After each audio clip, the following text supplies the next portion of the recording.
స్వేచ్ఛ, రైతులకు ఆసరా,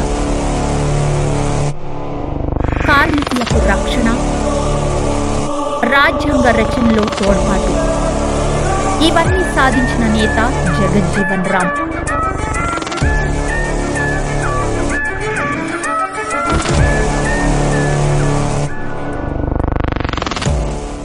ఆయన జీవితంలో ఎన్నో ఆటుపోట్లు, అవమానాలు జరిగాయి.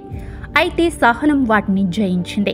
ప్రజాప్రతినిధిగా ఎన్నికైన వెంటనే తనకు జరిగిన అవమానాలను గుర్తుపెట్టుకొని సరిచేశారు. సహనంతో పోరాడారు. జనం హృదయాల్లో నిలిచారు. ఆయనే బాబు జగజ్జీవన్ రామ్. బాబు జగజ్జీవన్ రామ్ ఏప్రిల్ 5, 1908లో జన్మించారు. బాబూజీగా ప్రసిద్ధి చెందారు. 30 సంవత్సరాలకు పైగా వివిధ శాఖలలో మంత్రిగా పనిచేశారు.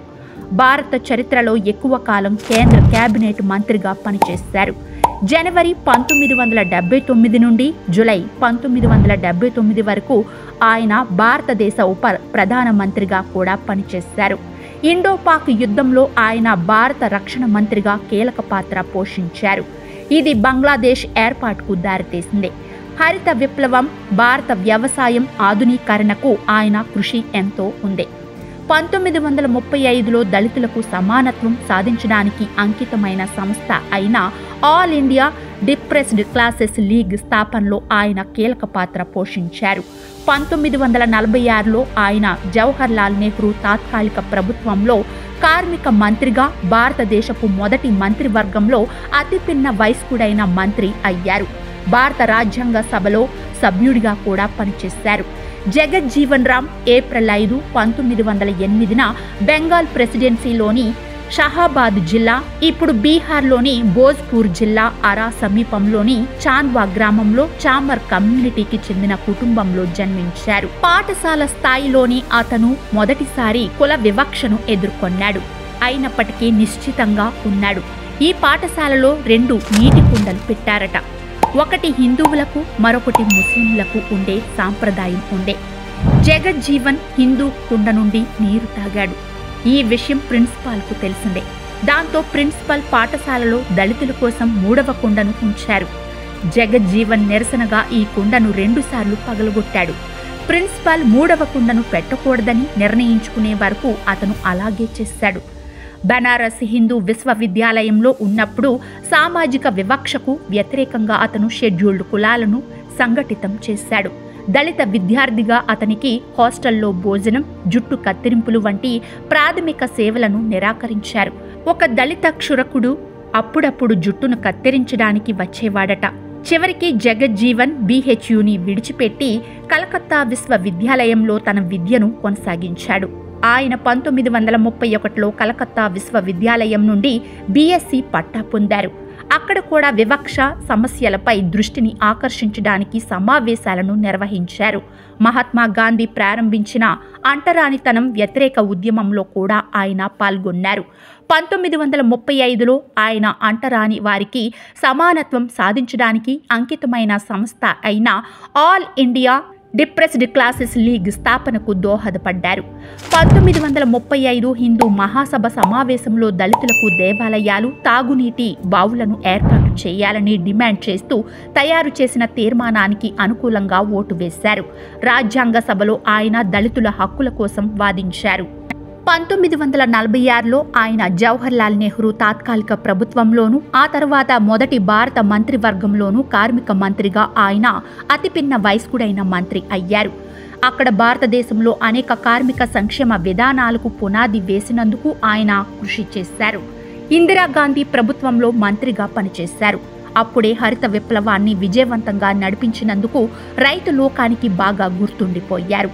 1969లో కాంగ్రెస్ పార్టీ విడిపోయినప్పుడు జగజ్జీవన్ రామ్ ఇందిరాగాంధీ నేతృత్వంలోని శిబిరంలో చేరి ఆ కాంగ్రెస్ వర్గానికి అధ్యక్షుడయ్యాడు.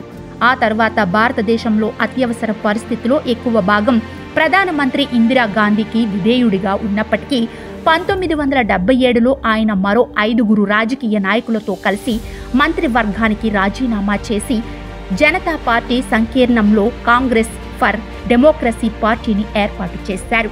ఎన్నికలకు కొన్ని రోజుల ముందు ఆదివారం నాడు జగజ్జీవన్ రామ్ ఢిల్లీలోని ప్రసిద్ధ రామ్ లీలా గ్రౌండ్స్లో జరిగిన ప్రతిపక్ష ర్యాలీలో ప్రసంగించారు. జాతీయ ప్రసార సంస్థ దూరదర్శన్ బ్లాక్ బస్టర్ సినిమా బాబీని ప్రసారం చేయడం ద్వారా ప్రదర్శనలో పాల్గొనకుండా జనాన్ని ఆపడానికి ప్రయత్నించిందని ఆరోపించారు. ఈ ర్యాలీకి ఇప్పటికీ పెద్ద సంఖ్యలో జనాలు వచ్చారు. దాంతో మరుసటి రోజు ఒక వార్తాపత్రిక శీర్షిక బాబు బాబీని కొడతాడు అని వచ్చింది. 1977 నుండి 1979 వరకు మొరార్జీ దేశాయ్ ప్రధానమంత్రిగా ఉన్నప్పుడు భారతదేశ ఉప ప్రధానమంత్రిగా ఉన్నారు. ప్రారంభంలో మంత్రివర్గంలో చేరడానికి ఇష్టపడకపోయినా చివరికి ఆయన జయప్రకాష్ నారాయణ్ ఆదేశం మేరకు వచ్చారు. 1977, 1979 జనతా పార్టీ ప్రభుత్వంలో భారత ఉప ప్రధానమంత్రిగా పనిచేశారు. 1980లో జనతా పార్టీలో చీలిక కారణంగా ముందస్తు సార్వత్రిక ఎన్నికలు జరగాల్సి వచ్చినప్పుడు జనతా పార్టీ జగజ్జీవన్ రామ్ను ప్రధానమంత్రి అభ్యర్థిగా పోటీ చేసింది. కానీ ఆ పార్టీ 542 సీట్లలో 31 సీట్లను మాత్రమే గెలుచుకుంది.